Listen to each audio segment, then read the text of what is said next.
Hello everybody, good morning, welcome to the United Stand. We are in the final. How are you feeling? I'm okay. I'm okay. A lot of people say I bet you're hungover. I'm real this morning. This is your latest Manchester United news. It's time to go to work.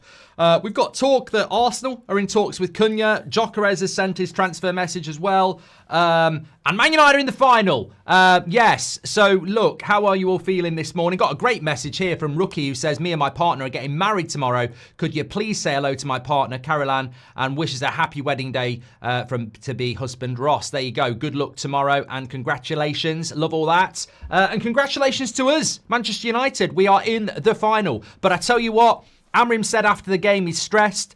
I got to say, last night I celebrated. Today we go to work. One game more. That's what it's all about now. And yeah, look, I've just recorded a video with Robbie that's going to go on That's Football in a couple of hours' time. And you know, he asked me about the final, and I said, in all honesty, I need a place to go if we lose this game. Like no internet, no football fans. 2 months, just disappear. That is the all or nothing I was talking about last night. This really is all or nothing. There's a lot of people celebrating, and I want the positivity, but it's time to go to bloody work. You know, semi-final win, nothing. Final lose, everything. Final win, everything. This is the message. We've got to go to work now. We have to make sure no stone is uncovered. We have to get this right. It's imperative. I mean, look, we're all celebrating that Lyon comeback. We're all celebrating what we did against Bilbao. None of it means anything if you lose to Spurs in the final. That's the jeopardy. Like, we're still where we were at Christmas. If we don't win this Europa League, our season and our next season is done. I mean, I can write you the headlines. We will talk about Cunha and Arsenal talks. They've stunned me as well. I've only just seen it in the last 5 minutes coming in from Ben Jacobs. I don't know why we missed that. Probably because we had a final to play, a final to get into. But it is a true story. But look, you know what? Let me just throw a few realisms at you. First of all, if Tell scores the winner in the Europa League final in 2 weeks' time, Sir Jim Ratcliffe should walk. Like, that will be the most expensive mistake in our history to say we can't afford £8 million for the loan deal. I've been worried about that for months. It's always been, you know, football throws up these stories. What if Tell scores the winner in the last minute? You know, what? That's on United. That's on Sir Jim Ratcliffe. So there's that. What if we lose the final? All the Amrim out crowd who haven't disappeared, they're just hiding behind smiles. You know, probably wearing sunglasses this morning and fake smiles, hiding the truth. They'll all be coming back as well. You know, the league will be our worst ever league season. We'll have lost to Spurs in a final. It would be horrific. And I'm not even joking. Like, if we lose the final to Spurs, that is like, you are the biggest ridicule banter club in the world, and look at your league table, and we're not in Europe next season. I mean, I can't think. People moan about money in football. People moan about 6 clubs being in the Champions League. I actually think football in many ways was better 20 years ago. But then I look at some of the changes that are happening in football, and I'm opposed to change. I'm in my 40s. Of course I am. That, you know, stereotypically, we don't like change. But I've got to say, I can't remember a game in Man United's history that has had so much jeopardy in it. Now, obviously, 68, you know, that's real. You know, what happened in 58 and, you know, the 10-year journey to win that was just a football club that was broken and it came back. That we'll never have a better story than that. 99, we're losing. We're losing and we're not going to win the treble going into the 90th minute. And we win it. You know, unbelievable. 08, we did it on penalties. They're all bigger games. But the contrast is what I'm talking about here. I'm not saying this is the biggest game in our history, far from it. But the jeopardy is incredible. You win, you're in the Champions League, you get more money, you start progressing, you're positive. You lose, you don't get the money, you're not in Europe, you can't get the players. This could be, you know, like winning this game, and you get the trophy, of course, but winning this game and losing this, I think losing the game could set us back 3 years. Winning the game could put us back on track. And how often does a game of football be that profound? And it's the same for Spurs, but I don't care. But it literally does set us back years or put us on track. 90 minutes. how you deal with that as a manager, and he's already said it after the game that he's stressed. I'm stressed.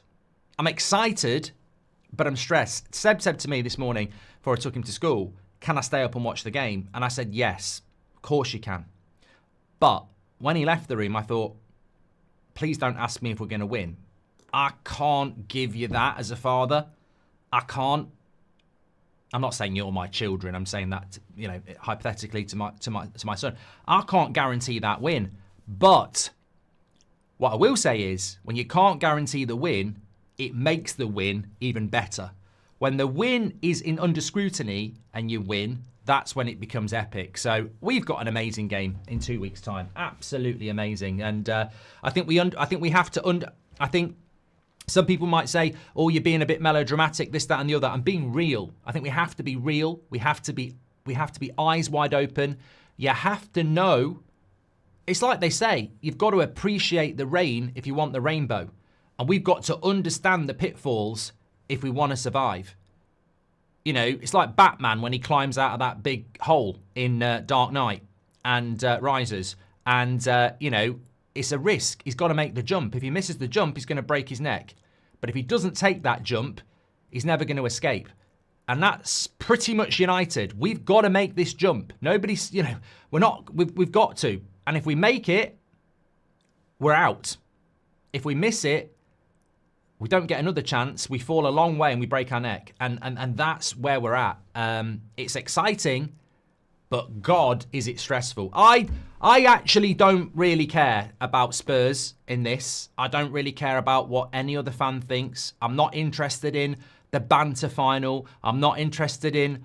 I've got Spurs fans who are messaging me. I'm not replying to them. I really don't care about... Oh, imagine if we...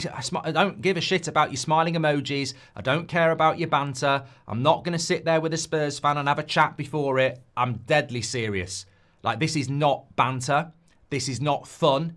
This is not, ooh, what's going to happen? This is not for clicks. This is real. This is Man United's future in 90 minutes. This is serious. And the loser is in big trouble. And the winner survives. I ain't pissing about with this. I'm not going on no bloody game show and sitting opposite, you know, some bloody, I don't know, Glenn Hoddle or anything like that. No, this is real. This is absolutely real. No smiling, no fucking about. Players, manager, fans, this is real. We got to get this job done. Absolutely got to get this job done. One game more. Anyway, we're here on a news show as well. We just can't piss about. I'm telling you now, if you thought Aguero was bad, we went and won the league next season. We came second in the league. Tal, Son, Solanke. We ain't coming back from this. We ain't coming back from this. I am nervous. Swizzle. I've always said we're going to win the Europa League, and that's the line, and it's been there since Christmas.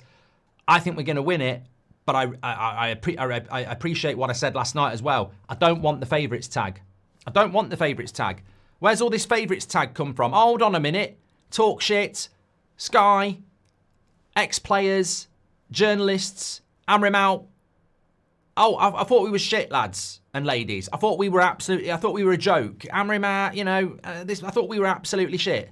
Suddenly we're favourites for a final because we're Manchester United. Hold on a minute. I thought we weren't Manchester United. I thought we were Manchester United in name. I thought we were behaving like Everton. I thought we were bloody... have I missed something? Or have Spurs beat us 3 times in our last 3 games? Have I missed something? Or is it like teams like Bournemouth that have come to Old Trafford and wiped the arse with us? So, hold on a minute. We're not favourites. We're not favourites because we're Manchester United and we've won more trophies. They're favourites. They can have the bloody pressure. I don't want it. Anyway, look, lots to get into on the show this morning. But what I will say is, as a warning, if we lose this game, you are going to see a light switch on Amrim. They'll all come back. Press, ex-players, certain fans, they'll all be there within a minute of us losing it. I told you it's a system. I told you he's not the right guy. So see it for what it is. This game. One game more. Spurs already won 3 times, but Amrid will win the match, says JE. I love the positivity, but I don't know where it's coming from. I think you can be excited, but I don't think nobody's going to sit down and tell me that we're going to win that game comfortably, because it ain't going to happen.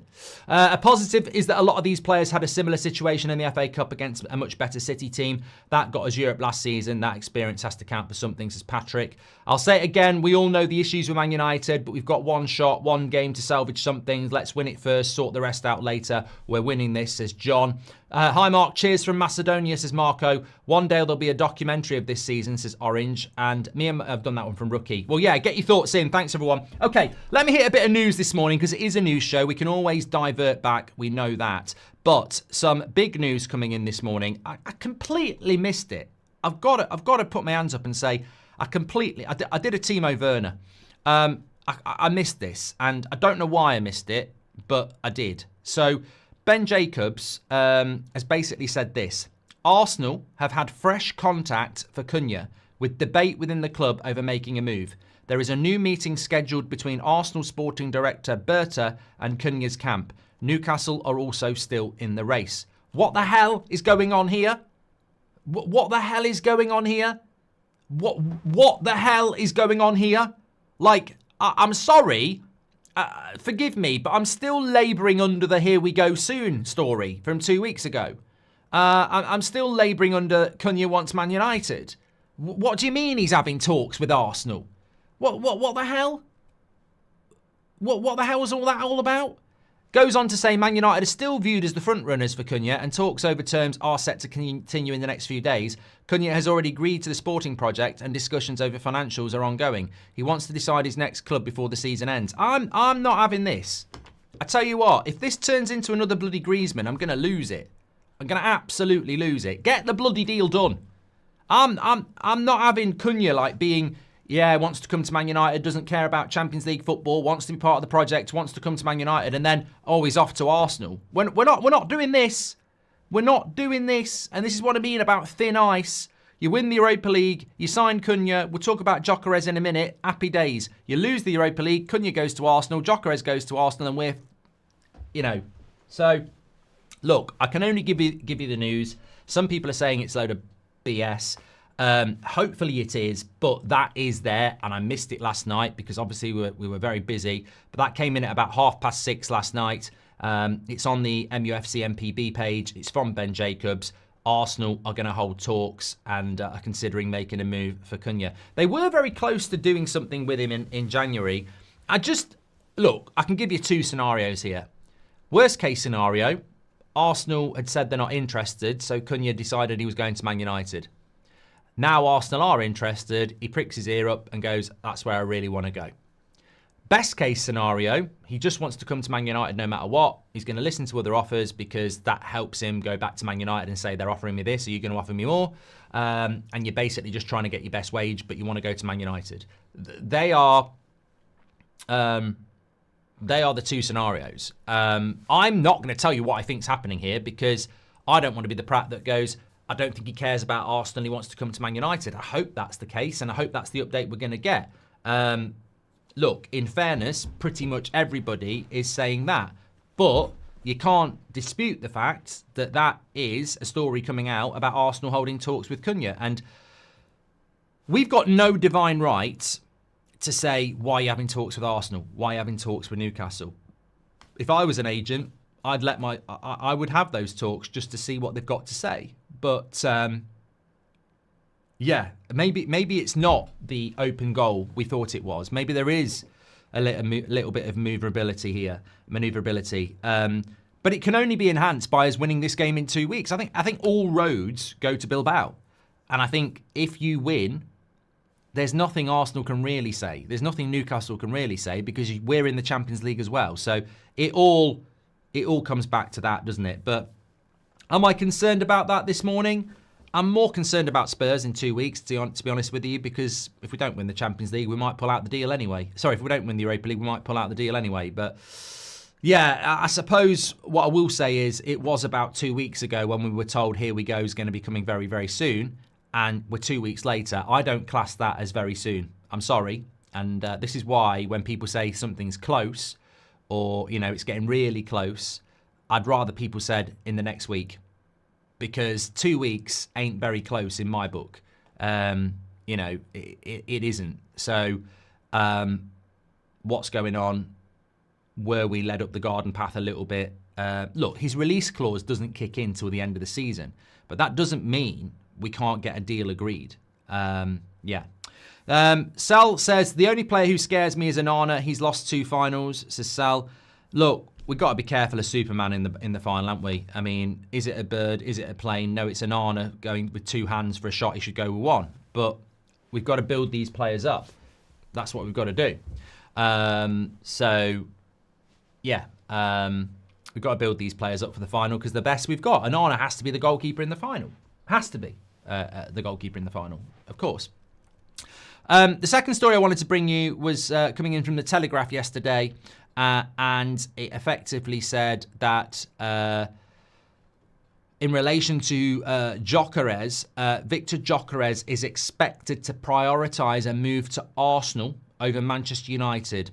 Gyokeres has told Amorim he would consider joining United only if he is guaranteed Champions League football. That came in from the Telegraph yesterday evening before the game as well. I think that look, I don't have a problem with this. I think we've got it as our sort of title, Gyokeres' transfer message.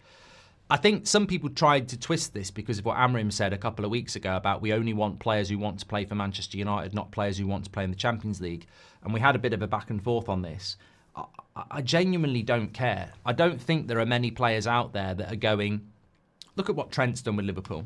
Like, I don't think there are many players out there now that are going, I don't care whether Man United are in a relegation battle. I just want to play for Man United. We're Manchester United. There's not many players like that. So I think it's unfair to sort of twist the fan base into we shouldn't want players if they want to play in the Champions League. As I say, for me, if I'm Gyokeres and I'm looking at Man United or Arsenal, I want to go to Man United.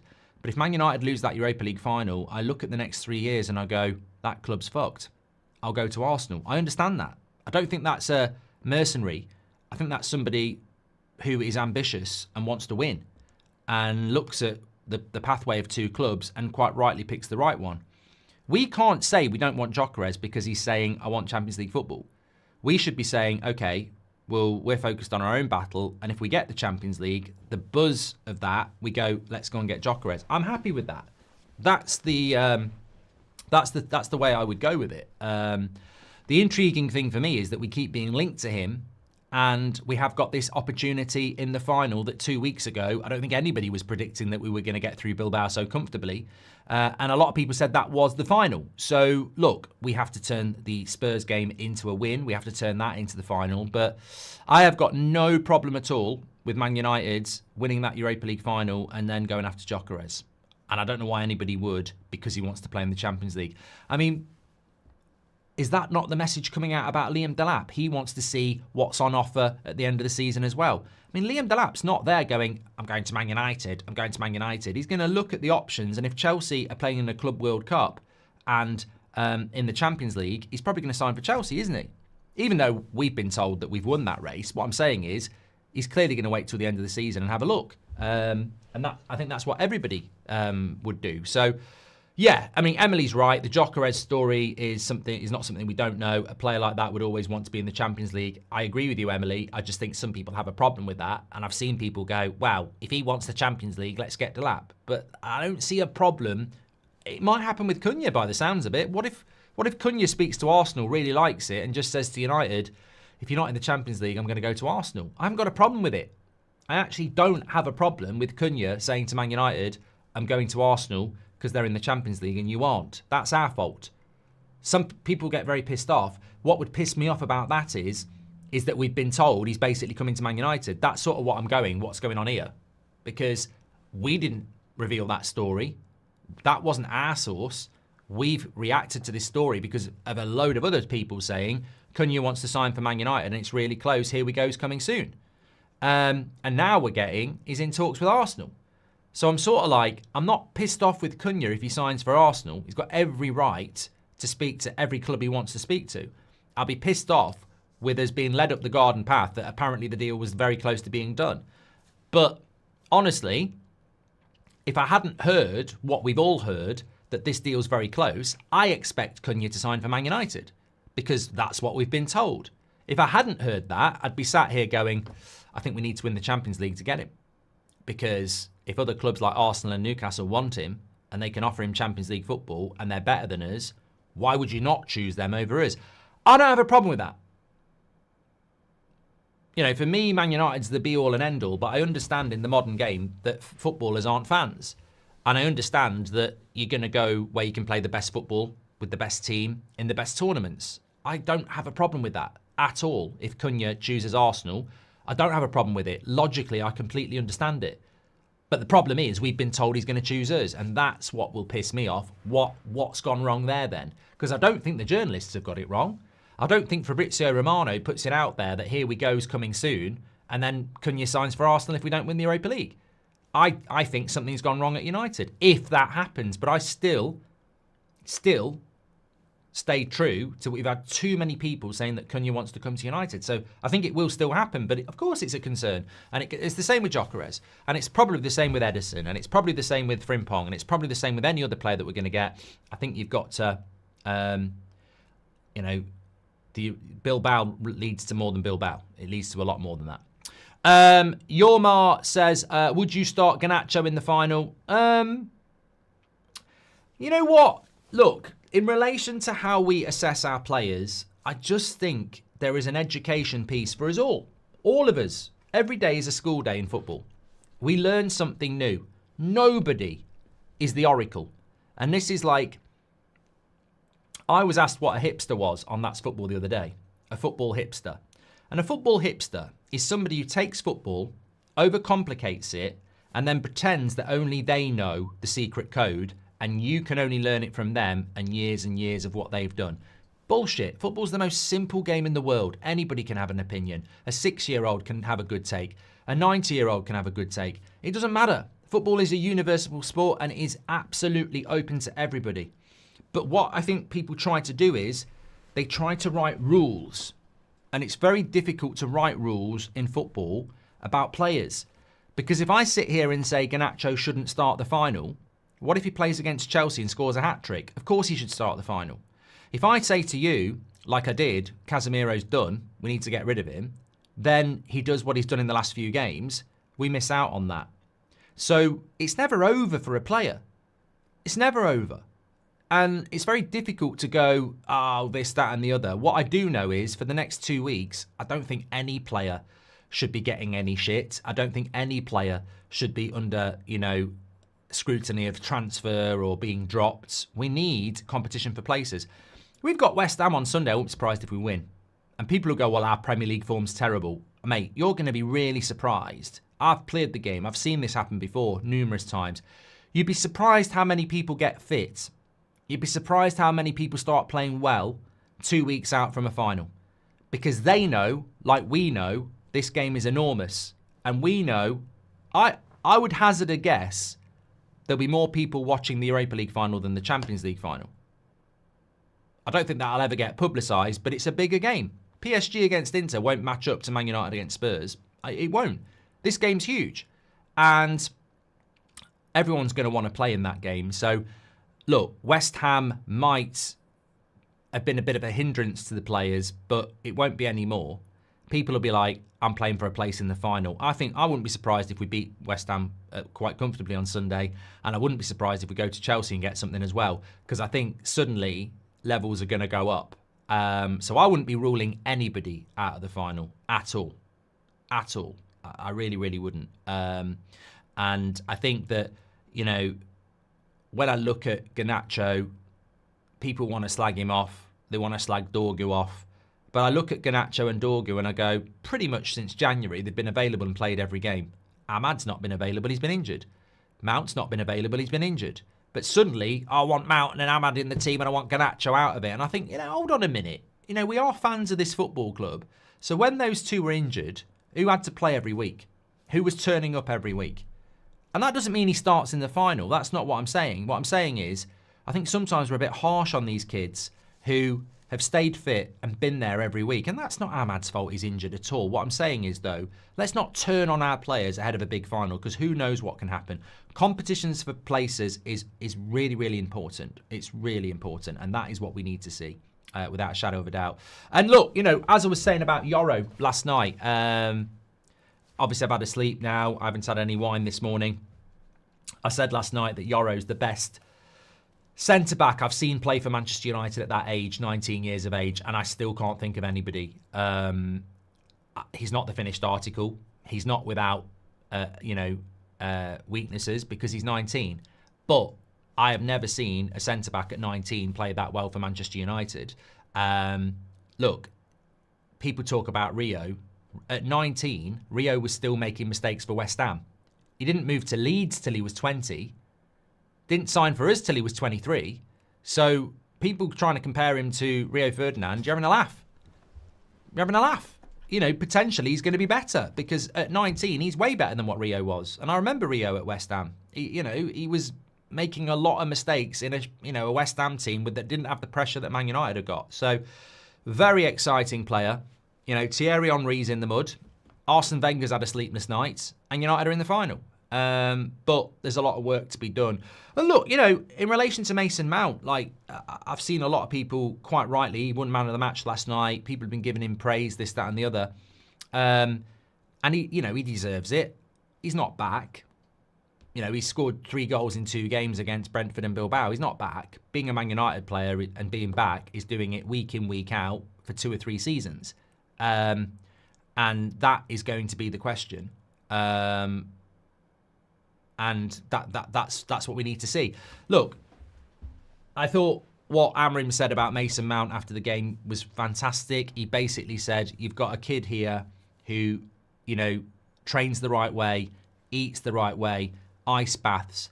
You know, he's doing absolutely everything he can to play for Manchester United. And it's nice to see that reward, because when he's fit, he can do so much for us. But I think you always have to be even-handed here. The story about Mason Mount a few weeks ago, about potentially needing an operation and being out for 6 months, the story over the last few years about Mason Mount having an underlying issue, it doesn't disappear because he scores 2 goals against Bilbao. Like, that is still there. And that is the sad thing. Like, Mason Mount won't come out and say it. Man United won't come out and say it. But it's well known.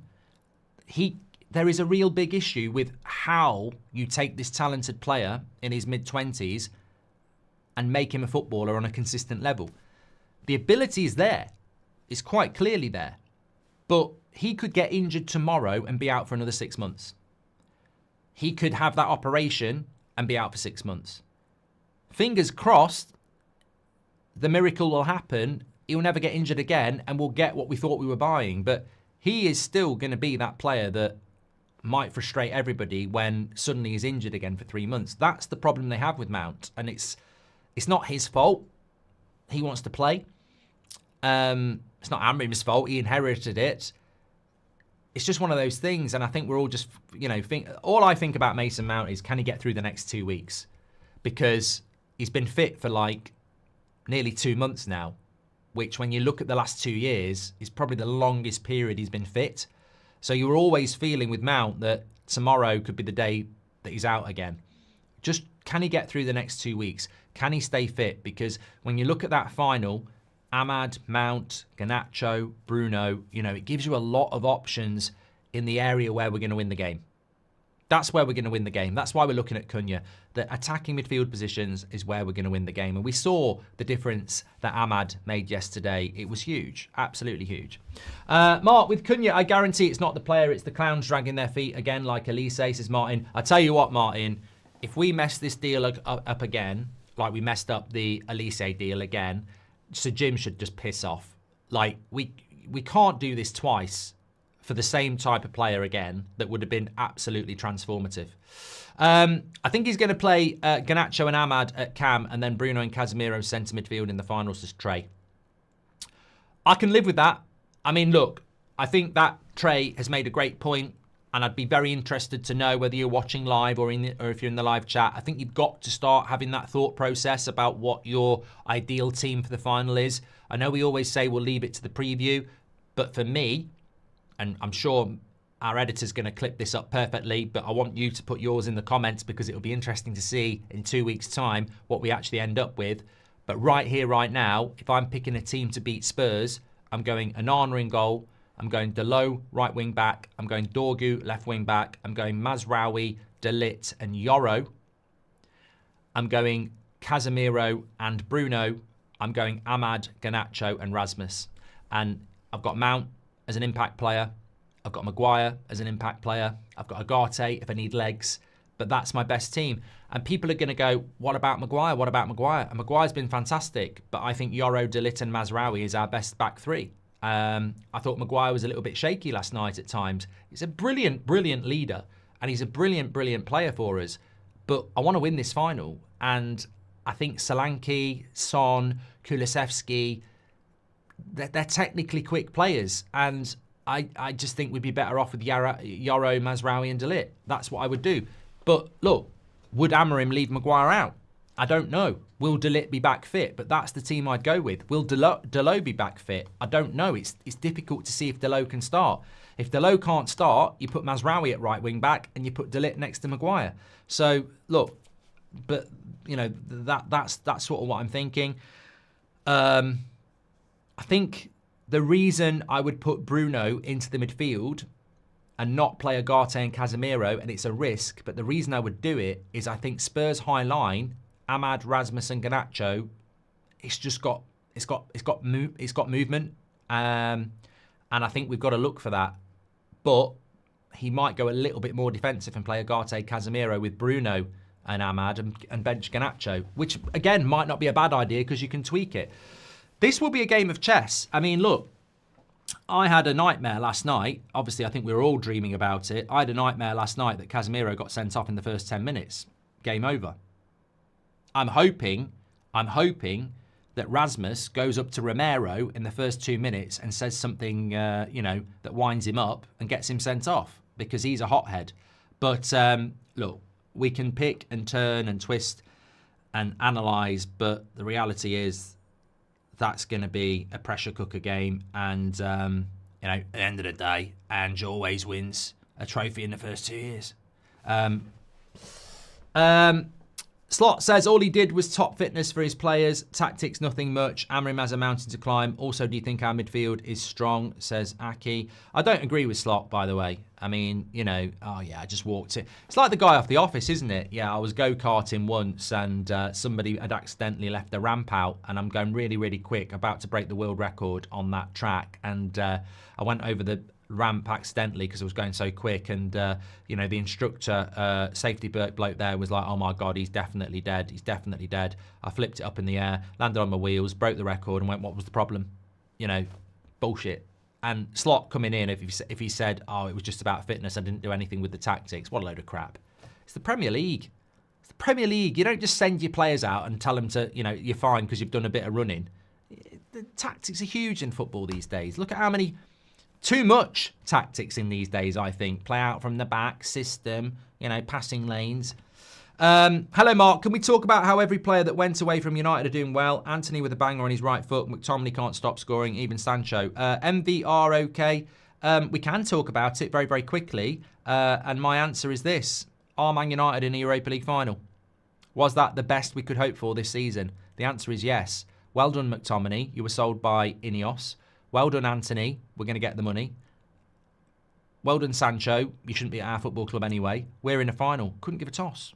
This, Man City fans, when they're winning Premier Leagues and Champions Leagues, don't sit there going, can we have a conversation about Cole Palmer at Chelsea? Can we have a conversation about Liam Delap going to Ipswich? Can we have a conversation that Frimpong was in our youth setup? They just go, you know what? Actually, it's a sign of success. We can move players on, get money, and they do well, but we do well. That's what we're looking to do. We can't keep looking at players doing well who we've loaned out. Anthony adds nothing to this team. Nothing to this team. He doesn't suit the system. The best place for Anthony is Betis. That's fine. We need to stop going, oh, they're doing really well over there. We made a mistake. No, they're doing really well over there. Great stuff. Give us the money. We'll use that to somebody that suits our system and hopefully we'll start doing well. You can't start a fire without a spark. Amrim lit a fire under this team and some people had to get out and some people stayed to fight. And that is what we're doing. United is literally burning. We've got people fighting the fire. Some people have ran off elsewhere. That's fine. Absolutely fine. I think it's great what Anthony's doing, but he had 2.5 years at this football club and he wasn't good enough. So we cash in and we move on. Slots I've done as well. Look, honestly, I couldn't give a toss. There's not part of me that's thinking, oh, Anthony or McTominay. I don't care. If McTominay wins the Napoli Scudetto, great. If Betis beat Chelsea in the final, great. I'll probably do a watch along. But it means nothing, absolutely nothing, in relation to what our job is. Our job is to win the Europa League final. If we don't win it, it won't be because we loaned Anthony out, is my point. Also reported last night by Romano and Ornstein that we made Cunha an offer on personal terms. Discussions to continue, so agents are spreading risk, says Caleb. Are you going to do a show? No, I'm not doing anything with any Spurs fans, Ian. It's not banter. It's not a laugh. It's not sit down and go, ha, this and that. I'm deadly serious. Deadly serious. I know a few Spurs fans, I'm not interested. This is real. This is real life. This is not, oh, God, forfeits if we lose. Bollocks. This is absolutely real. This is football. This is real. I'm not pissing about. We have to win this game. I don't know whether everybody else has had the full realisation of what happens if we lose this game. What does happen? Instead of just saying, I don't think people's realised it. What happens if we lose this game? No money. No European football. Every one of our rivals, by the way, people say, oh, there'll be a way back. We'll be able to train more in the week. With what? With what? It's like cleaning diarrhea off your floor with no cleaning products and a dirty cloth. You can work all you like. You're just spreading the shit. Like, we not in Europe means low budgets, means worse players, means we're broke. While we're broke, Liverpool, Arsenal, Man City, Chelsea, Newcastle, Spurs all have Champions League budgets. We're in trouble. We're in big, big trouble if we don't win this tournament. We have to win this tournament. So I honestly cannot sit there with Spurs fans going, oh, God, best man win or woman. Oh, the banter if we lose it. It's the banter final. Imagine if we lose it, I'm going to get roasted. Oh, God. What's the forfeit? Bog off. Bog off. Have my phone. I'm leaving. You know? It's too big. Jellyhead says, you said the Cunha deal. No, I didn't, Jellyhead. And you literally are a Jellyhead. I didn't break the Cunha deal. No, we told you about the Delap deal. And we told you that Amrin wants Anana out. I told you that Delo would be back for the final. Told you that Ahmad would be back at the end of April. We didn't break the Cunha deal at all. So, you know, stop trying to be a hater on a morning of positivity and realism. I loved Casemiro's embrace with Amrin when subbed. Shit's coming together in that squad, says Chunky. Look, Spurs and Man United, I can't split it. They've had the same season as us. We've had the same problems. And we're a Premier League side and they're a Premier League side. I think something people might be missing here is the reason we're unbeaten in the Europa League and the reason we're in the Europa League final is because we've been playing European teams. The Premier League is proven the best league in the world. We've got 5 teams going into the Champions League and we've got 2 teams in the Europa League final. All right, we're not going to win the Champions League because that's not really about league strength. That's about who's the best team in the world. But the Premier League has proven that it is the best league in the world, depth of quality, which is why we've got 5 places this year. It's why we've got 2 teams in the Europa League final. We've done well in the Europa League because we're playing European teams who can't deal with the intensity of the Premier League. We're now playing a bloody Premier League team in the final. That won't help us. They're going to be as fit and as intense as we are. This is a Premier League game for a Europa League final. I remember the Chelsea game in 08. Couldn't split us. Couldn't split us. There's no different styles of play. There's no different speeds of play. It's really difficult. I would have loved to play Bodo Glimt in the final. I would love to have played Lazio in the final, Eintracht Frankfurt in the final, any of them. But we've got Spurs, and I'll take it. But it's a hard game. It's a hard game to predict because it's basically a Premier League game in the Europa League. And any advantage we think we've got around fitness, intensity is gone. And Spurs. So really what you end up with is a very hard game to call that could come down to a worldie, could come down to a red card, could come down to a penalty. It's going to be intense. They have beat us 3 times this season, Blamo. Can you say happy birthday to Phil Cooper? Says, I love Phil Cooper. Happy birthday, Phil Cooper. Tell us what you really think, Mark. I bet it's going to buy Anthony. I think Anthony will easily get a move, Liam. Easily. I actually think Anthony will be very, very easy to sell, and we could make some profit, and deservedly so. And I will do a watch along for that final because I want Betis to beat Chelsea, of course. But what do I really feel?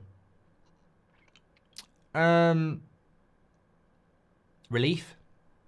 I'm relieved that we got through the Bilbao game, and I'm happy that we've given ourselves this opportunity. I think saying you've got to win the Europa League to survive is very difficult when you've got 2 games against Sociedad, 2 games against Lyon, 2 games against Bilbao. There's a lot of jeopardy there. There's a lot of opportunity for things to go wrong. So I think we've climbed the mountain to get to the final. Unfortunately, we're not at the top of the mountain. There's now an even bigger mountain over the hill. So I'm relieved. I'm happy. And look, I am happy. I'm really happy. And I'm not trying to convince myself. I'm really happy. If you'd said to me 2 months ago, do you want a final against Spurs, 90 minutes to get in the Champions League? I'd have gone, give me that, give it. Like, we've done it. I don't think we cannot underestimate what we've done to get here. I know there'll be nerves. I know there'll be stress. Amrim said it himself. But we can't underestimate what we've done to get here. We've put in a lot of work to get here. 1 game more. All I'm saying is I'm fully aware of the enormity of the game and how it's not a foregone conclusion and how it literally is going to be an epic game. And I can feel, and experience gives you this, Casemiro will feel like this, many of you will feel like this. I know what it's going to feel like to win that game. I know it because we felt that before. I also know what it's going to feel like to lose that game because I felt that before. So whether it's 09 in Rome, whether it's Aguero, whatever. So that's where we are. We can't have any injuries in the next couple of games, but we've got to play everybody. I'd wrap Ahmad up in cotton wool if I could. I think he is so important in that final third. So important. He looks better than he did before the injury. But yeah, it could be really interesting in the next couple of weeks about which team picks up injuries and stuff. I guarantee you there will be. We just got to hope it's not ours. But as I said last night, I would be playing people as much as I can within reason. Like, I'd try and get everybody 90 minutes in the next 2 games, whether it's half an hour and an hour, but nobody should be playing 180. And yeah, let's get 90 minutes into Ahmad. Let's get 90 minutes into Rasmus. Let's get 90 minutes into Garnacho, Mount, everybody. Everybody needs to be in that green zone of fitness and ready to go. And I want, you know what? I don't know why at this point it wouldn't happen. In 2 weeks' time, or 2 weeks, well, it's nearly a week and a half now. I want to look at that starting lineup and I want to look at that bench and go, options, First time in a while that there's a handful of our players that I really like. It's really refreshing, says like Schofield. Mate, look at last night. I think it's on the community tab. And I'll tell you who won that one as well. Look at that last night. 4 man of the match contenders. And how often do we have that in a big game? 4 man of the match contenders. And as we said, none of them were Bruno for whatever reason. In relation to Bruno, look, what I would like to see with Bruno, and I don't think we're going to get it, is a statement coming out about Bruno saying that he's staying at Manchester United. I think that whilst nobody's massively to blame, I completely understand why he was a little bit off last night. Not massively. I think he tried his best. I think, the passion was there. I just don't think it was vintage Bruno in a game where you would expect it. But when you've got people offering you 1.25 million a year and you're thinking about your family life, you're thinking about a big decision, human beings. It's all right if you're Man United's captain and for the last few days your name's been in the press constantly, your agent's saying, Bruno, this money is ridiculous and they're not going to stop. You're speaking to your family about it, going, I don't want to go, but the money, this, that, and the other. My experience in life is you can't control the things that you think you can. The straw that breaks the camel's back. If every human being could be in control of their emotions and the things that are going on, they'd be fine. But we all know about mental health. We all know about all sorts of things. You can't control what your body is reacting to stuff sometimes. And I think that this Bruno Saudi thing just needs to disappear quick, because the longer it goes on, we've got a big final to deal with. And I don't think he needs that in his head about, if we win this game, I'll probably stay. If we lose this game, maybe I'll have a look at it. The timing's not great, which is why I was saying we shouldn't be talking about how shit Onana is or, Garnacho or anything like that. We've just got to focus on the next 2 weeks. There's going to be 3 months instantly to talk about all that. The minute we've won the Europa League, you can talk about selling whoever you want and buying whoever you want, but got to get behind the team. We've got a part to play. We've all got a part to play. There needs to be excitement going into this final, not doubt. I would just say that about Dorgu as well. I said this after the last game. I don't really understand what happens in the world really anymore. I think that there is a lot of anger in the world. I think there's a lot of contempt in the world. I think there's a lot of aggression in the world. And I wish we could extinguish that, because in general, I think that you worry about the world we live in when there is so much conflict and hate and toxicity. We should choose positivity where we can. And in a footballing sense, I worry about some of the stuff I read and see about some of our players, like Dorgu, who was always potential. Like, I did a career mode and brought him in 2 years ago, I think it was, on a career mode when he wasn't even at Lecce. He is a potentially really good player, but potentially is the word. Man United decided, because this is what we do now, let's buy as many potentially good teenagers as possible. He didn't turn up at Man United and say, I'm better than Nuno Mendes, play me every minute. Man United went and bought a potential player in a relegation battle halfway through the season from Italy. They then played him every week in a pressure cooker environment in the worst Man United Premier League side in history. And now people are going, he's fucking shit. What a waste of money he was. What were you expecting? What were you expecting? It's like me saying to you, I've got £1 in my pocket, I'm going to the shop, and I come back with a Mars bar, and you go, oh God, I thought you were going to get me a takeaway. What, with £1? And I know that's different because, I'm not talking about the value of Dorgu, but what I'm talking about is the reality of Dorgu. Like, what were you expecting from a 20-year-old who is just potential and has had to play every week? He should be the understudy to an experienced left-back, learning the ropes at a big club in a difficult league. Instead, he's playing every minute of every game in a season that's a bloody nightmare, and there is zero patience around that. But I don't get the point. I don't get the problem with Dorgu. Yeah, sometimes his final ball lets him down. Yeah, sometimes he mistimes his tackles. But for a 20-year-old, in that Man United side, I see the positives outweighing the negatives way more than, as I say, the negatives. He gets into really good positions. He overlaps a lot. He's got really good pace. He's got really good stamina. And he will get better and better. But that's always going to be hindered when people are going, he's shit, getting into his Instagram posts and everything like that. It's weird behaviour. Really weird behaviour, because not everybody's Yamal and not everybody's Yoro. Like, some people are Paul Scholes, who at 20 wasn't what he is in his mid-20s. Rio Ferdinand at 19 was not Lenny Yoro. people need to do some bloody research and realise that some of the greats we've had from the past were nowhere near at 19 and 20. I mean, Dorgu at 20 is better than Evra was. And Evra became a bloody legend. So context is key. We've got to support these players, especially players like that. Cunha would rather join a team that challenges, says Zayn Miasi, Arsenal fan. And Love United Hate the Ops says, I just remembered you said you had a dream we lost the final to Spurs. It would be very typical of us to give them a trophy. And that Ange quote. Yeah, well, we just got to deal with it. MVRco says, spot on, Mark. United have never been so bad. We should get more positive because the only way is up. I really hope the board trust and backs Amorim. Keep it up. Thank you, mate. Hope you have a great day.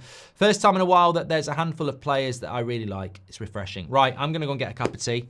I've got a very good video going up on That's Football. Very, very good.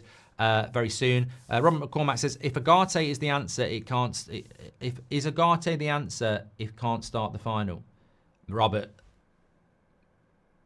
I don't care about that question. It doesn't matter to me. I think Agate is going to be a really good player for Man United. I think he's shown signs this season. Yes, there are issues with his passing, but I think a proper pre-season, settled in the Premier League, I can see him doing a Gravenberch where there were signs in the first year and then the second year is a lot better. I don't agree with the Agate stuff. I think there are really good signs there. I think next season we will see that. But maybe Amorim will decide it's not there and we'll move him on. But I think people are in a big rush to write players off. I wouldn't be surprised if Rasmus was still at the club next year and scored 15 goals with a senior striker to work with. I wouldn't be surprised if Agate started most games next season and was brilliant. I wouldn't be surprised because I think there's so much uncertainty around whether we can win this final, whether we can invest in the team, whether we have a good pre-season and whether we've got a better team next season. But we do need competition for places, 100%. Fantastic show this morning. Thanks everybody for watching. We're back at 2 o'clock. We've got an 8 o'clock show for you tonight as well. And yeah, God, I mean, I am absolutely excited, but I've got to say the nerves are kicking in already and it's 2 weeks away. It's going to be a hell of a 2 weeks and it's going to be a hell of a watch along that night. But at least we'll be in it together. Make sure you smash a like and subscribe. I'll speak to you in a bit. Oh, before I go as well, if you want to get early on this, I did mean to mention it earlier.